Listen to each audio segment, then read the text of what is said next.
চলুন আজকে একটু অন্য বিষয়ে যাওয়া যাক। আজকে এমন একটা বিষয় নিয়ে কথা বলবো যা অনেকের ভালো নাও লাগতে পারে। কারণ সত্যর গায়ে কোনো পোশাক নাই। সত্য সার্বজনীন।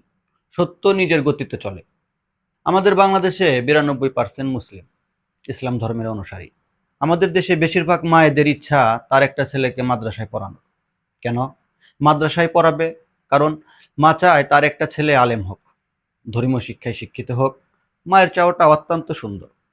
ধর্ম, যেটা মানব জীবনের সবথেকে সুন্দর একটা অধ্যায়। প্রকৃত একজন ধর্মীয় জ্ঞানী সমাজের জন্য, সমাজের মানুষের জন্য হয়ে ওঠেন উদ্ধারকর্তা। আমাদের দেশে ধর্মীয় শিক্ষালয় বলতে আমরা বুঝি মাদ্রাসা।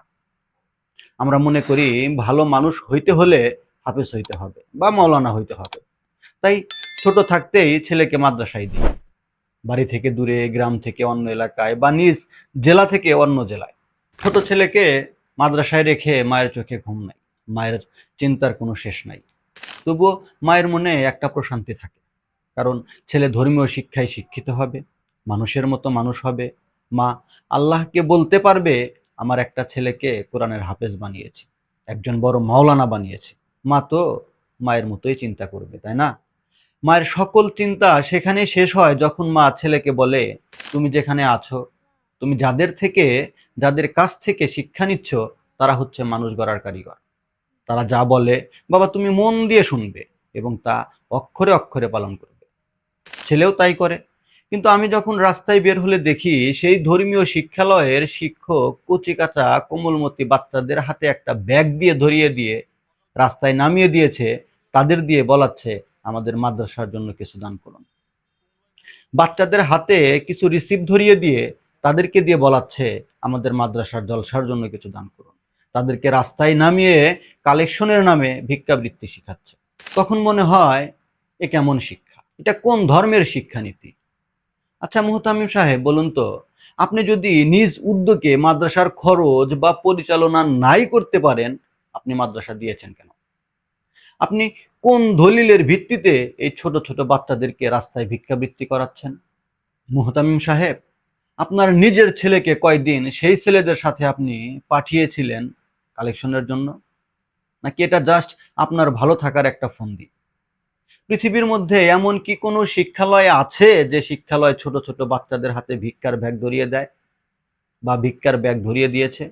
যে শিক্ষালয় মানুষকে দেওয়ার বদলে চাওয়া শিখাচ্ছে? আপনি বা আপনারা যারা এই কাজগুলা বাচ্চাদের দিয়ে করাচ্ছেন, তারা ইসলামকে শুধু ছোটই না, অপমানও করছেন। কোমলমতি বাচ্চাদের মস্তিষ্কের বিকাশ না ঘটিয়ে সংকীর্ণ করে দিচ্ছেন। আবার বলবেন এটা না করলে ছেলেগুলা খাবে কি? যে খাওয়াতে পারবে সে দিবে মাদ্রাসা। আপনি পারবেন না, আপনাকে কে দিতে বলেছে? আর না হয় প্রতি মাসে বেতন নিবেন মাদ্রাসা পরিচালনা করার জন্য, যেটা না নিলেই নয়।